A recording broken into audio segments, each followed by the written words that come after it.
Kauniečiai klausia, kam tarnauja valdžia? Visuomeniai ar biurokratų klanams, kurių gniaužtuose atsidūrė daugelio likimai?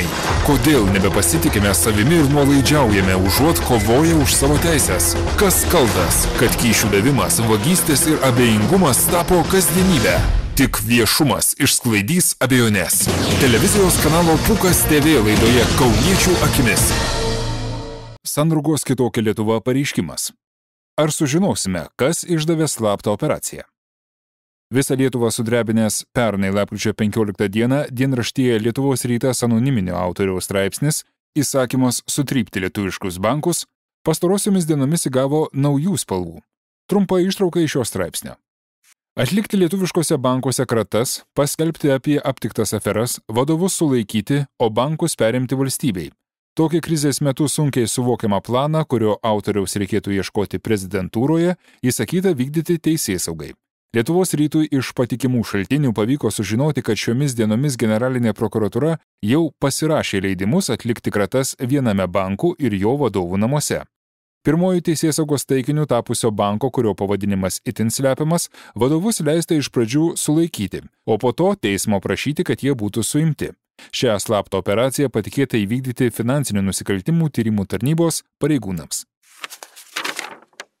Kaip matome, anoniminis autorius šiame straipsnėje nurodė, jog generalinė prokuratūra suplanavo slaptą operaciją, kurią patikėjo vykdyti FNTT pareigūnams. Suprantama, kad paviešinus šią slaptą informaciją, operacija buvo sužlugdyta.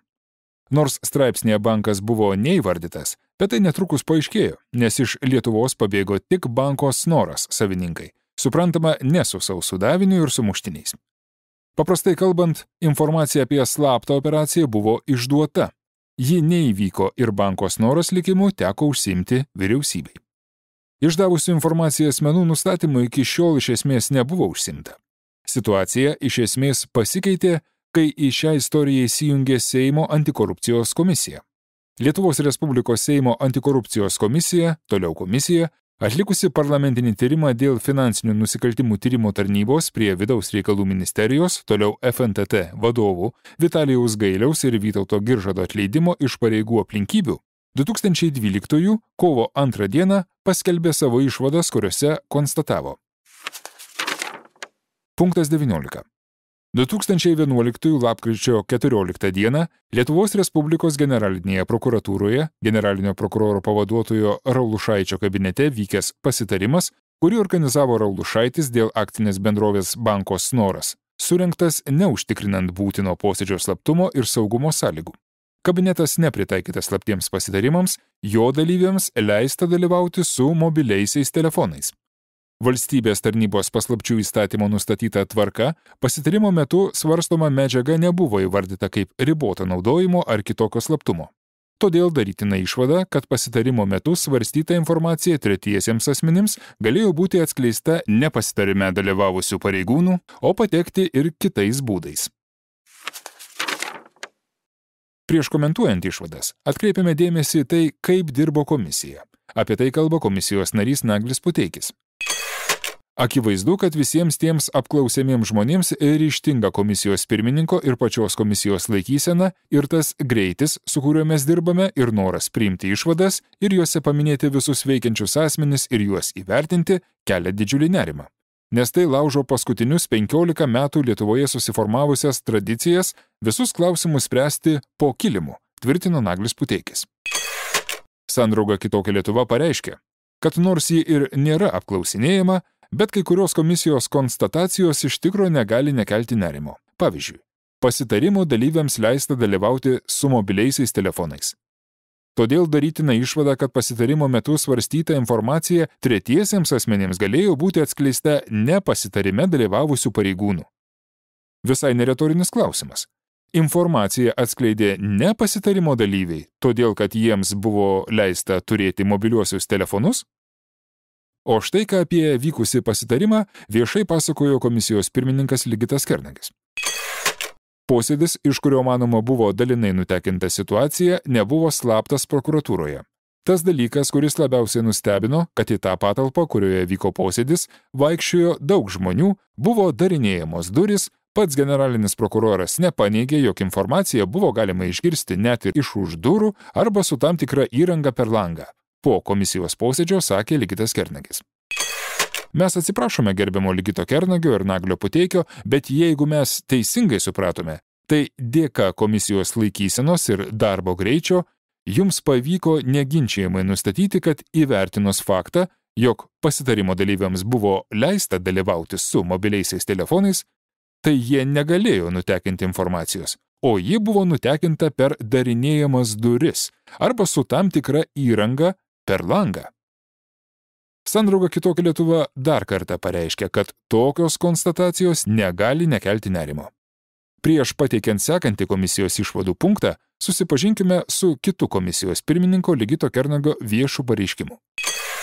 Ligitas Kernagis dar kartą pabrėžė, kad ne antikorupcijos komisijos kompetencija atskleisti, kas nutekino informaciją ir į tą klausimą turėtų atsakyti ta komisija, kuri tuo užsiims. Mūsų klausimas buvo kitas. Mes vidinius atsakymus jau turime, o geriausias atsakymas bus viešumas, informacijos pateikimas visuomeniai. Štai ši komisijos konstatuota informacija visuomeniai. Punktas 20.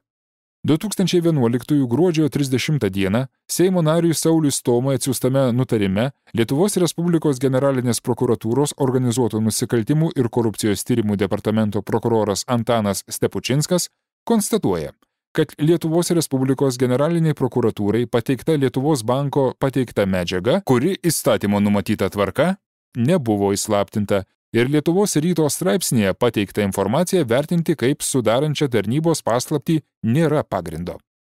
Nustatyta, kad 2011 lapkričio 9 dieną Lietuvos bankas generaliniai prokuratūrai įvertinti ir sprendimui priimti pateikė tam tikrą medžiagą, kuri įstatymo nustatyta tvarka nebuvo įslaptinta.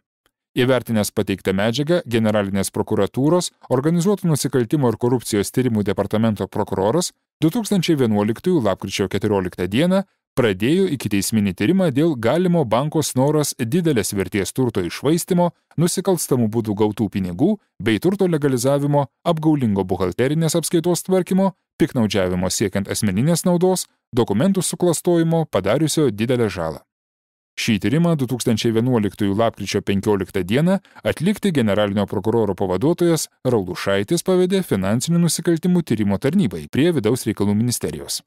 Nuo 2011 lapkričio 9 iki lapkričio 14 dienos prokuratūroje ikiteisminis tyrimas dėl Lietuvos banko pateiktos medžiagos nebuvo atliekamas, o nuo 2011 lapkričio 14 iki 15 dienos straipsnio Lietuvos ryte publikavimo data byloje numeris 0120009411 nebuvo priimti jokie proceso sprendimai, pareiškimai teismui, nutarimai ir kita, ir tyrimo veiksmai. Taigi, dienraščio Lietuvos rytas minėto straipsnio aukščiau cituotus teiginius vertinti ikiteisminio tyrimo duomenimis, kuriems turėtų būti taikomi Baudžiamojo kodekso 117 straipsnio ikiteisminio tyrimo duomenų neskelbtinumas reikalavimai ar informacija, kuri sudaro tarnybos paslaptį, nėra pagrindo. Kaip matome, komisija nustatė, nuo 2011 lapkričio 9 iki 14 dienos prokuratūroje ikiteisminis tyrimas dėl Lietuvos banko pateiktos medžiagos nebuvo atliekamas, o nuo lapkričio 14 iki 15, tai yra straipsnio Lietuvos ryte publikavimo data, byloje numeris 0120009411 nebuvo priimti jokie proceso sprendimai, pareiškimai teismui, nutarimai ir kita, ir tyrimo veiksmai. Remiantis tokiais faktais komisija padarė sekančią išvadą. Taigi, dienraščio Lietuvos rytas minėto straipsnio aukščiau cituotus teiginius vertinti ikiteisminio tyrimo duomenimis, kuriems turėtų būti taikomi Baudžiamojo kodekso 117 straipsnio ikiteisminio tyrimo duomenų neskelbtinumas reikalavimai ar informacija, kuri sudaro tarnybos paslaptį, nėra pagrindo. Dar kartą tenka atsiprašyti gerbiamos komisijos, bet jei mes teisingai suprantame, tai informacija iš generalinės prokuratūros apie rengiamą slaptą operaciją buvo nutekinta per darinėjamas duris arba su tam tikra įranga per langą. Ji nebuvo slapta, o Lietuvos rytas išspausdino eilinę informaciją, nes tai nebuvo ikiteisminio tyrimo duomenys arba sudarė tarnybos paslaptį. Todėl sekančios komisijos konstatacijos mūsų supratimu yra dėsningos. Dėl vidaus reikalų ministro Palaičio. Punktas 11. Komisija turi medžiagos, kad vidaus reikalų ministerijos ministras galimai priekaištavo, tai yra darė pastabas, tuometiniam FNTT vadovui Gailiui už atliktą tyrimą susijusi su ministro bendrapartiečiais. Todėl darytina išvada, kad ministras galėjo būti suinteresuotas atleisti FNTT vadovus iš užimamų pareigų už jų atliktus ar atliekamus tyrimus. Komisija šį klausimą prašo ištirti Lietuvos Respublikos specialiųjų tyrimų tarnybą. Punktas 15. Ministras Palaitis tiek viešoje erdvėje, tiek komisijoje pateikė klaidingą ir niekuo nepagrįstą teiginį, neva dėl informacijos nutekinimo išplaukė iš Lietuvos milijardas litų. Ministro Palaičio pateikta patirtų nuostolių suma yra žymiai didesnė nei Lietuvos banko pirmininko Vasiliausko pateikti skaičiai apie atsimtas piniginės sumas iš akcinės bendrovės Bankos Noras po dienraščio Lietuvos rytas 2011 lapkričio 15 dienos publikacijos. Nemanome, kad kas nors prieštarautų dėl to, jog komisija kreipėsi Lietuvos Respublikos specialiųjų tyrimų tarnybą, prašydama ištirti, ar ministras darė pastabas tuometiniam FNTT vadovui už atliktą tyrimą susijusiu su bendrapartiečiais ir sulauktų to tyrimo, žinoma, jei jis bus pradėtas, išvadų. Kol kas komisija tokio patvirtinimo neturi. Taip pat būtų visai suprantama, jei komisija patikslintų klaidinantį ir niekuo nepagrįstą ministro Palaičio teiginį, neva dėl informacijos nutekinimo išplaukė iš Lietuvos milijardas litų, jei komisija turi tikslių duomenų, kad nuostoliai mažesni. Kol kas taip pat komisija to nepadarė. Sandrauga Kitokia Lietuva šiuo atveju nesiruošė nei ginti, nei kaltinti pačių aukščiausių valstybės pareigūnų, tame tarpe ir vidaus reikalų ministerijos ministro Palaičio, nes tai ne mūsų kompetencija ir tam yra visos reikalingos valstybės institucijos. Tačiau negalima tylėti skaitant tokias išvadas ir jų pagrindų komisijos teikiamą sprendimą. Komisija nusprendžia. Komisija atsižvelgdama į tai, kad iki šiol buvusių nepriekaištingos reputacijos ir gerai dirbančių FNTT vadovų skubotas atleidimas nėra teisiškai pagrįstas, kad VRM ministras galėjo turėti tam asmeninių partinių priežasčių nesusijusių su nurodomais atleidimo motyvais, kad tokie ministro veiksmai sukėlė didelį neigiamą rezonansą visuomenėje ir padarė moralinę žalą valstybei bei jos teisėsaugos institucijoms, kad ministras be išsamaus tyrimo ir teismo viešai kaltindamas atleistus pareigūnus galimai pažeidė konstituciją. Valstybės ir tarnybos paslapčių įstatymą, kad liudydamas komisijai nebuvo nuoširdus, komisija mano, kad ministro Palaičio elgesys yra nesuderinamas su nepriekaištingos reputacijos ir bešališkumo principais. Komisija prašo ministrą pirmininką ir Lietuvos Respublikos prezidentę atsižvelgti į Seimo antikorupcijos komisijos tyrimo išvadas ir remiantis Lietuvos Respublikos Konstitucijos 92 ir 96 straipsniais atleisti Raimundą Palaitį iš einamų pareigų. Sandrauga Kitokia Lietuva pareiškė, kad tokie Seimo antikorupcijos komisijos veiksmai dėl informacijos iš Generalinės prokuratūros organizuoto operacijos nutekinimo Lietuvos rytui, švelniai kalbant, yra nesuprantami.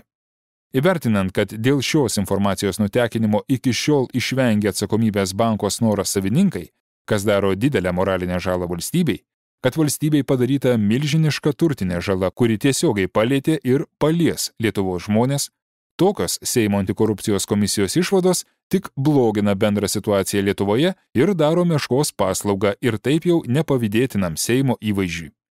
Neatsitiktinai kovo 7 dieną Vilniaus meras Artūras Zuokas radijo laidoje viešai pareiškė, kad geriausiai išeitis susidariusioje situacijoje būtų pirmalaikiai Seimo rinkimai, kurie galėtų įvykti gegužės mėnesį.